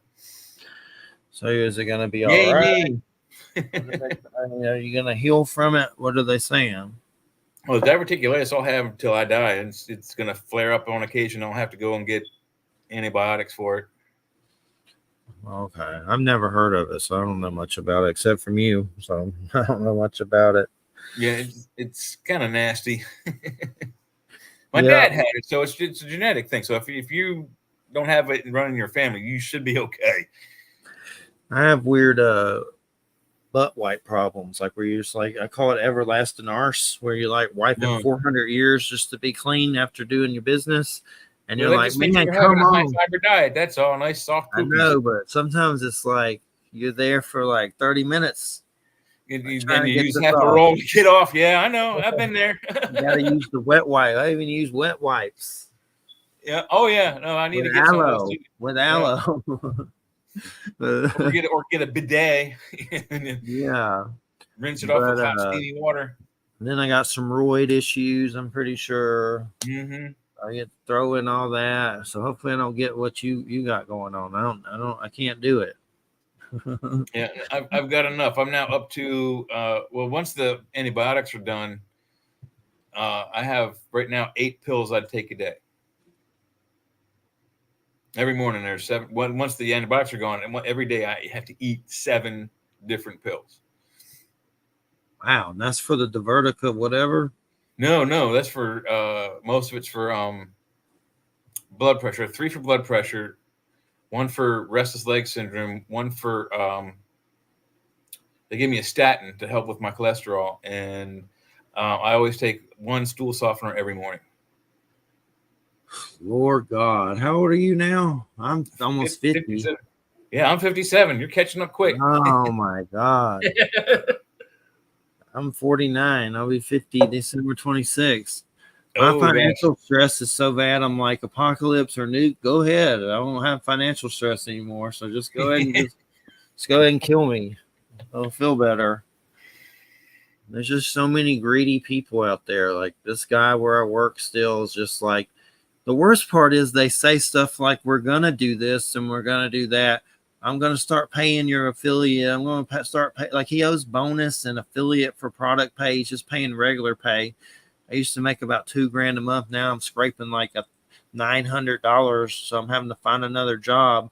But if he would do right, I would be making what I'm supposed to be making. But then he's like, oh, I'm going to pay you your affiliate. And you're like, well, I thought you said you were going to pay me my affiliate. And he never does it. It's like they just tell you stuff they're evil. And of course, he's a big, giant, Trumpelgooch extremist nut. Yeah, you might have to take him to court. I know. It's like, God, everybody's afraid to take him to court or anything because then you'll never get your money probably. But, I mean, it's well, you may or may not. It all depends on the court. But it also isn't going to be like overnight. You know, it could take years. Yeah, and then you lose your job probably. I doubt he's going to keep you on there. Like, oh, yeah. No, you probably would be kicked off the, yeah. Yeah, it'd be like $8,000. I'm never going to see it probably ever. There's just a lot of con artists out there that promise you things and then you never see it ever. So that's what I'm doing. Talk to him, just say, hey, man, look, if you're going to screw me next time, kiss me first. I have to be careful and just not say anything to him because you don't want to get him to boot you out of there. He'll be calling the police. I got some crazy dude named Larry Chandler who knows Christina's family somehow, and he's always going under my memes about Trumpelgooch, and a lot of them are funny, but he goes crazy. Now he's in my status box saying, like, blaming me for reporting him, and people are reporting him, and I don't know I've never reported him. I don't know what the hell he's talking about. But he's in my status box, like, just going crazy, like trying to debate me about Trump and Kamala and all this crazy crap. And it's just like people are going crazy on Facebook about politics. They're trying. I mean, it's like a bar brawl. Like they're one step from just if they could kill each other, I think they would just kill each other. Precisely why I no longer produce or put any postings up that have anything to do with the elections or politics. I make fun of Trump with my Trump memes, but other than that, I don't really say anything. I just like there's interesting ones like. For instance, there was one, and I'm not trying to get into a debate with you about it. I'm just telling you about the dumb stuff. There's one, and it's funny.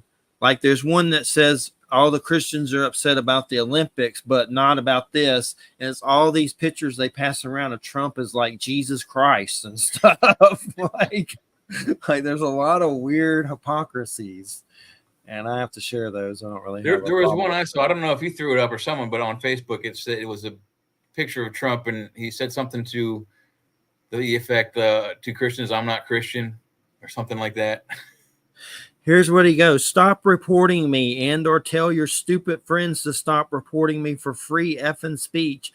Every time I comment on your post, I get banned. That is not democracy. That is BS. Please. Kamala Harris hasn't campaigned, and she ran in 2020. She got 0 votes. Blah, blah, blah, blah, blah, blah, blah." I'm not reporting this guy. He's crazy. Yeah, that's Facebook, dude. That ain't Jeff. If Facebook does that, especially if you're say anything bad about the Democrats, Facebook will ban your ass. I'm just going to ignore him. He's the guy that was like trying to fight me and stuff because I said something. The guy you went Jack Nicholson on? Yeah. He was trying to fight me, and then I left him a voicemail in my Joker Jack Nicholson voice, and he goes, "Oh man, I don't want to fight you. You should do voiceovers in anime and be characters in anime. You're so cool." It's like, dude, how old are you? You're like 45. And then he tried to be my best friend, but now he's trying to beat me up again over stuff I didn't even do. Yeah, I don't know. People are going crazy. I'm just going to ignore him. Well, I don't know if people are going crazy. They may have been already there, and just the things around them have made them come out into the sunlight. I don't know. Just bringing it out. I'm just tired. I feel old and sleepy. Just want to go to bed. Wait 7 more years. I'm sure it feels a lot worse. Yeah. Especially, he said, "I've been up since 5 o'clock today." Actually, I woke up before 5. Oh, shut up. Yeah, no worries. I got the same problem, but my dog's not in here right now. Yeah, Jeff has got dog problems.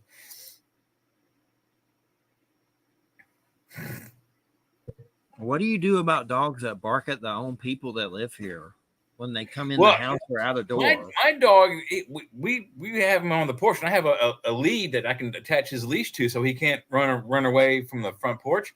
Yeah. He barked at some dude and jumped over the patio. It's got like, a little knee-high wall, and then it's like 5 feet down to the sidewalk.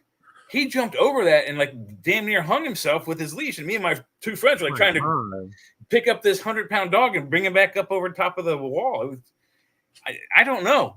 We're thinking about getting a shock collar. Hold on a second, but where's Edgar? Okay, but that's crazy. You're lucky he didn't kill himself. He injured himself. He hurt his legs, but we're thinking about getting like a training shock collar, like they have 2 kinds. They have the one that you can activate, which my friend used with his dog to train for hunting, and then there's another one that when they bark and they're not supposed to, it shocks them. I feel bad about it. Like I've had them. I've only used them like once or twice before, but I don't like it. It's on the lowest setting, but you feel bad when you do it. But they bark at everyone here. Someone just comes out of their room and you're sleeping. Yeah. He'll bark at someone. Someone walks by my house. My dog goes off on him, and we're like, "Stop!" And me and my girlfriend are sitting right there with the dog. He's on a leash. The people are walking by. They're not coming to hurt him, but I guess they get scared and they go off. Yeah, and definitely crazy. Oh, sure. Mm-hmm. But so y'all doing politics tonight? Oh, more than likely, yeah. I would imagine we got to talk about Kamala. Trump said some pretty harsh things about her, so we have to talk about that. Did you hear about what he said about her on the National Association of Black Journalists meeting? I don't know the details, but I've seen people like it come up on news, and I don't pay attention. Really. So they're mad at Trump, but he didn't say anything that wasn't untrue. So her actual heritage is Indian and Jamaican. But she's always identified as Indian. Like there's hundreds of pictures of her with her Indian mom in saris and Indian traditional Indian dress and clothing. Yeah. But then there was a paradigm shift at some point, probably during the first Biden-Harris administration, voting thing, and she's now a black woman. So he's questioning that. He's like, "Is she black? Is she Indian? We should look into that." So I mean, it was an immature way of saying, what is she? But she's Jamaican, I thought, so that is black. She's Indian and Jamaican. So she's not one or the other. She's both. But I don't know if Jamaicans black. But it's a black race. But are they African? I don't know. I like the Bob Marley movie. You see the Bob Marley movie? The point is, he brought this up. It's about her heritage, and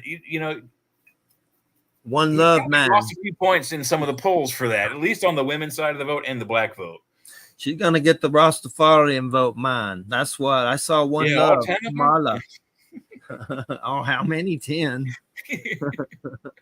I'm sure there's a lot, but I know. See, that's the thing.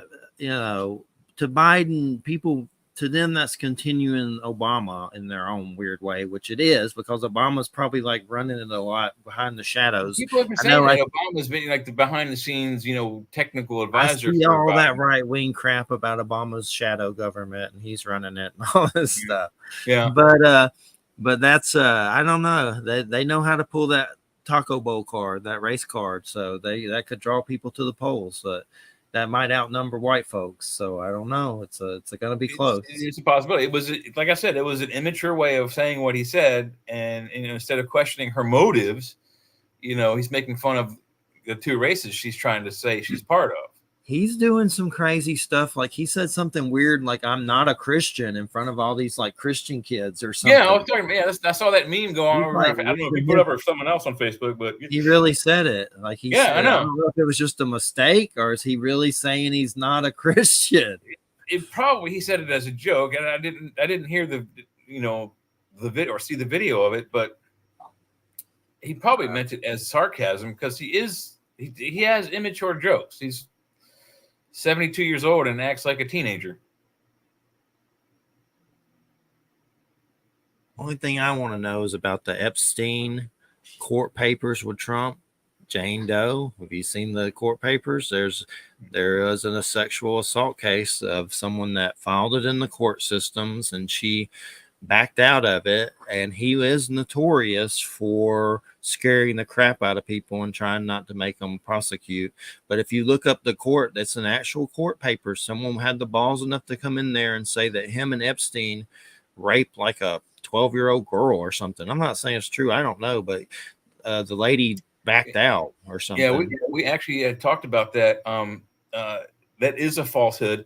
What actually happened was he was invited to one of Epstein's epic parties. And when he found out what was going on there, the raping of children and whatnot, allegedly, he left the party immediately and told Epstein to his face, "Don't ever contact me again or I'll sue you." And he hasn't been in contact with him since. Well, I hope that's the true. story that we talked about. I've seen a lot of pictures of him getting real balls bleep with Epstein, smiling. At first, yeah, but once he found out what was going on behind the scenes, Trump, I mean, you can look it up. I don't know where Joe found out about this, but yeah, according to Joe, this is what PP tape. What about the PP tape? What about the PP tape? Is it falsehood or real? I don't know about that one. The Russian hookers, Putin has it. That's what they say Putin has over him, like him doing PP games with hookers. I'm not saying it's true, but that's part of the discussion that there's a tape, like a weird Trump PP tape. Well, seeing who can pee further, me or the prostitute, that might be kind of funny, but I don't know about that either. Golden showers bring May flowers. You never know something like that. Rich guys have rich tastes and exotic, fantasies. So yeah, like R. Kelly, like P. Diddy. They're sick. There's some sickos with the pedophilia going on out there for sure. There's some gross. Look at the Marilyn Manson stuff. Look at the Marilyn Manson stuff. I believe the Rachel Evan Wood stuff is probably true, but she couldn't prosecute because of the time. But he actually won against one girl in a case, which helped him a lot. Now he's like having a comeback. I've liked his music, but since hearing all that stuff, it's a little harder. I don't really listen to it as much. Well, but there's plenty of stories like that coming out of Hollywood and entertainment couples. What's his name? Jack Sparrow. Oh God. Jack Black and Jack's. Yeah, Johnny Depp. Yeah, Johnny Depp. That whole thing with his ex-wife. Everyone threw him down as the bad guy because she was the one who filed for the court case. But at the end of the court case, we found out that she was the one that was causing the strife in the marriage, not him. He won, and he's still now he's in talks with Disney to come back to do Jack Sparrow again, which is great. But Hollywood screwed that man over strictly over a court case, and they convicted him before, and this wasn't even a criminal case; it's a civil case. They convicted him before any any verdict came out of it, so before they found out what the truth story was, they eviscerated that poor man, who's actually a very fine and good character actor. Yeah, they also she left the poo-poo in his bed. Yeah, that is one crazy woman. She might have been the inspiration for that song Crazy Eyes. That's a true that's a true story. She really left the turd in his bed. That's like in the court, like on purpose. That's just nasty. I'm sorry. That's gross. The poo-poo or doo-doo. But anyway, my God, man. But I mean, to have an accident in bed, that's one thing. But to intentionally scoop a poop out of the toilet or intentionally poop on the bed and leave it for someone else, that's nasty. Yeah, that's not good. But I'm sure he'll be back. I know he's doing some stuff that's coming out. I forget what, but Kevin Spacey's doing stuff again, like weirder stuff.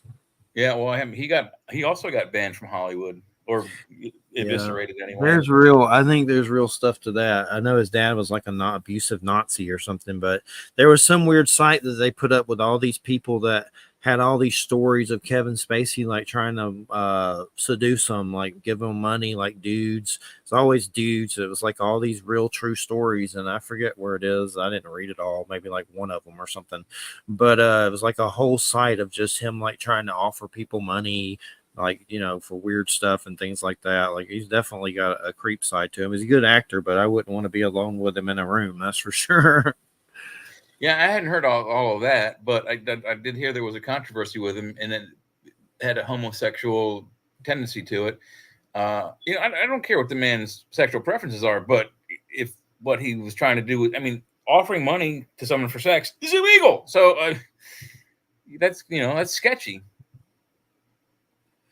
Yep. And one of the Star Trek people, he supposedly had something happen with that. The guy from Star Trek Discovery, the blonde guy, the he seemed kind of gay on the show, but a blonde guy that's on. Oh, yeah. He's the doctor. Yeah, the doctor plays the homosexual guy. He was one of his victims. I think I don't know if he won the court case, but something about as a kid, Kevin Spacey pounced on him trying to do stuff with him and had a weird encounter. Yeah. I don't know the actor's name. I know who you're talking about. He's not the doctor. He's the doctor's boyfriend on the show. It's not the doctor's. Oh, I know. I can't remember his name. The doctor's the skinny black dude who's also gay.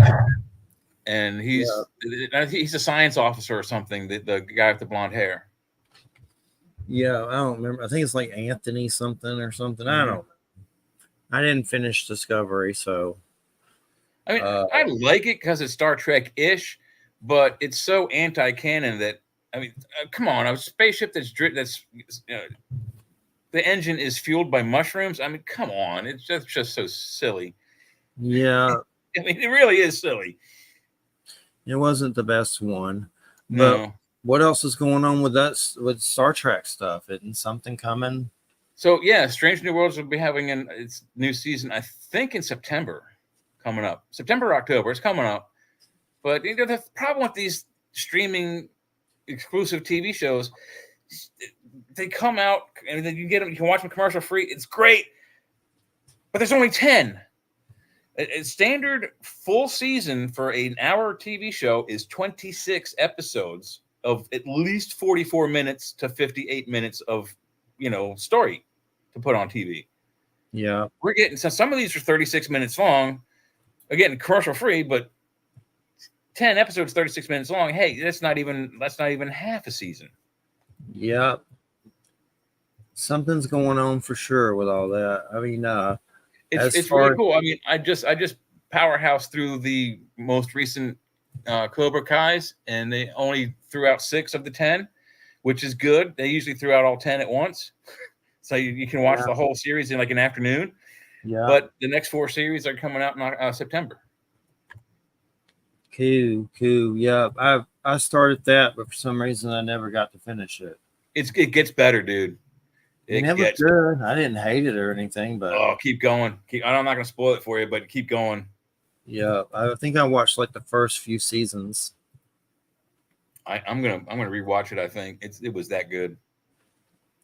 Nice. I need to check it out. And I think they're only gonna do 1 more season. Yeah, I know it's supposed to be ending. I'd like to see a season where they delve into Miyagi's weapons. Like when they're in Okinawa, they have the weapons on the wall. I would love to see a good nunchaku fight on TV. Hadn't been one. Even with Bruce Lee, they were neat, but they weren't the best.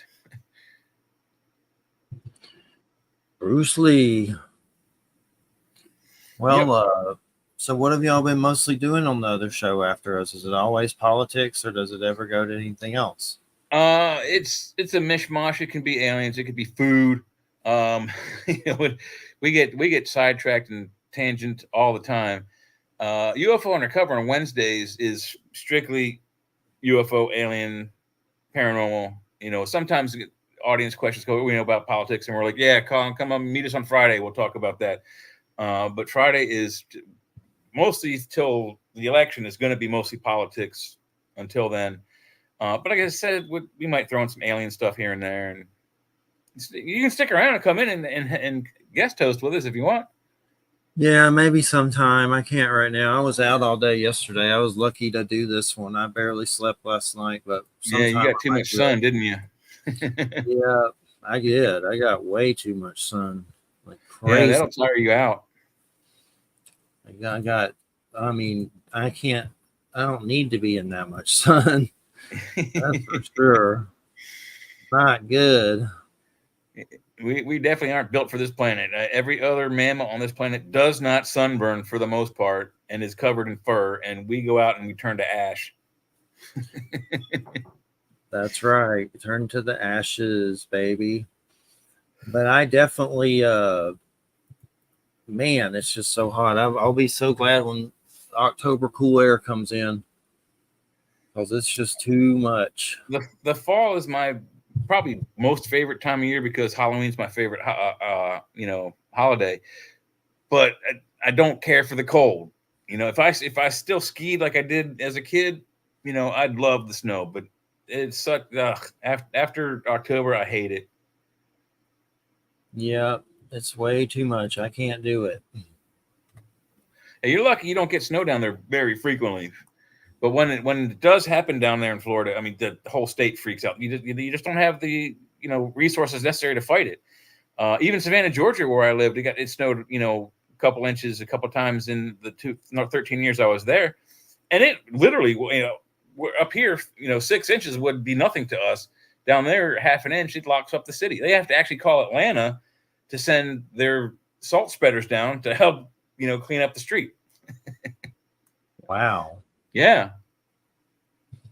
That's a lot, man. It's definitely crazy. The heat is too much. Yeah, I'll tell you, the one time it snowed 1 inch it was exactly 1 inch of snow. I stepped out of my house. My house is on Price Street in Savannah, Georgia. I think it was 507 was the address. It's a neat house. Go by and look at it. Anyway, I stepped out onto the sidewalk and I looked left and I see this car coming down the road. It's a 35-mile-an-hour road. This guy's doing 45 easy. He passes me, puts on his blinker to turn at the very next block, which is 100 feet or less, puts on his brakes and slides right into the stop sign on the other side of the street he was trying to turn into. After that, another car sees him and puts on his brakes and slides to the other side of the road, crashes into another thing. I'm like, wow, it's like a clown circus. Sounds like it. Oh my God. Yeah, it really does mess up people down there if they get any kind of frozen weather like that. Everything just feels crazy. It's going to be so until November 5th. And then God knows what's going to happen with that. Either going to get worse or it's going to stop. I don't think it's going to get better. No, you can only hope. No matter which way you look at it. I don't think maybe there's some guy who shows up to run into the race the last minute and takes out both Harris and Trump. Yeah, I don't could know happen. who. You'd have to be really rich because you got to get 50,000 signatures in 50 states by a certain time, and we may even be past the cutoff time. Yeah, and is Trump going to be in every state? Yeah, he's in every state. The Supreme Court vowed that any attempts to have him removed from ballots would be an act of treason. Crazy. It's definitely nuts, man. Well, I mean, that's one way to assassinate your political ally is to convince your, fellow Democratic states and governors, hey, get him off the ballot somehow. That could hurt a guy, absolutely. Putting him through a trial of 34 felonies that he's now convicted of. Doesn't get sentenced until September 18th. So on November 5th, if he becomes president, Trump can literally, legally pardon himself and then no sentencing. Yep. It's definitely crazy, man. Crazy, crazy, crazy. Yeah, but it can go either way. If we get Kamala, we could continue to have this horrible economic downturn. If we get Trump, he's vowed to do the same thing Biden did by weaponizing the legal system and putting them all on trial. Yep. It's definitely creepy. Everything just feels creepy lately. He's that type of a vindictive personality that I think he would do it. I literally, if he wins, and I'm fairly certain the polls show that, and they have been showing that for the last 8 months, and probably longer. Right now, he's got on, at least on the immigration issue, he's ahead by 13 points over Harris. I think he's ahead of her overall on all points, just to be president, by 13 points. And after he got shot, and the FBI verified that it is a gunshot wound, he went up 34 points in Iowa alone, and 22 points in Texas. I mean, a bunch of states were 5, 6, 7, 8 points he went up. I predicted he'd go up at least 20. He went up 34 and 22 and 26 in a few places. So I think he's a lock-in. We don't have a Democratic nominee yet, although Harris is the presumptive nominee.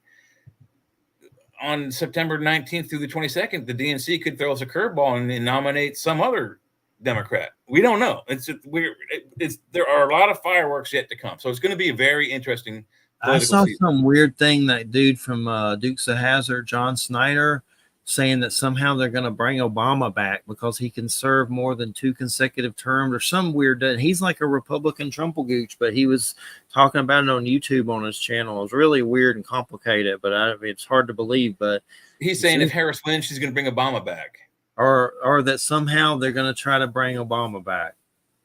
Like somehow, I don't know, but he's a Trumplegooch. I don't know what the fuck he's thinking. Yeah, that sounds kind of nuts, so paranoid to me as well. One. It's a crazy one, but I'll have to send it to you if I can find it. Well, of the two, him and Tom Wopat, who played the Duke brothers, or cousins, whatever the hell they were, he always seemed to be the more wild, hair up his ass guy than Tom Wopat, who seemed to be the more level-headed, logical dude. And I can't remember the dude's name now. John Schneider or something. John Schneider, Snyder. I'm pulling up. And it might be Jon, not John. What's up with Rob Schneider and loving Trump so much? Isn't he like I think he's, I don't know what race he is, but he definitely seems weird about it. Ooh, the comedian Rob Schneider? Yeah. He's a white guy. He's got other stuff in him though. I'm not sure exactly what, but it might be like Asian or something weird. I think he's Jewish too. So, but he loves the Trumpelgooch. And he just got in trouble. He was boycotting the Olympics, and then he did some special. Oh, wait. Can you hear this? Hold on. Can you hear that? No. Can you hear that? No. I don't hear it. Oh, okay. I'll send it in the chat. I'll put it in the chat. But it's that dude from Dukes of Hazzard talking about stuff. I'll put it in the main chat. All right. It's worth listening to, but because it sounds so smart. So it's like, could that happen? Probably not, but yeah, definitely tripping out on it for sure. Everybody's tripping out. Everybody's going crazy. I'm going crazy from financial stress. Yeah, I think we all are. I'm just sick of it. It's like, go ahead and just chill me. Get it over with. I'm tired of bills. Drop a nuke, Putin, you little rat turd. I'm sick of hearing about your little nukes. Do it. I think if he does, if Elon is true to his word, Elon has vowed to intercept his missiles with his 800 plus satellites orbiting the planet. Yeah, I know. And he also threatened Putin. He says, "Go ahead and send them up because I can make and launch satellites faster than you can make and get ready a nuclear weapon." Yeah, it's crazy. Days. But all right, everybody, you're listening to United Public Radio 107.7 FM New Orleans. Y'all have a good show coming up. And I'm about to watch some horror movie called Maxine. It's the third movie. The first one was X. The second was Pearl. And the third one's Maxine. Some weird horror movies. But anywho, thanks, Jay. Thanks to the guests. Thanks, Secret JoJo. Everybody have a good weekend. I'm all dry. I felt like a sauteed shrimp after going out there all day. Like somebody tried to cook me in a salt pressure cooker. You're looking at little pink. I feel weird. Like I feel dehydrated or something. Yeah, you got too much vitamin D. Yeah. All right. Take care, everybody. Have a good one. See you next week.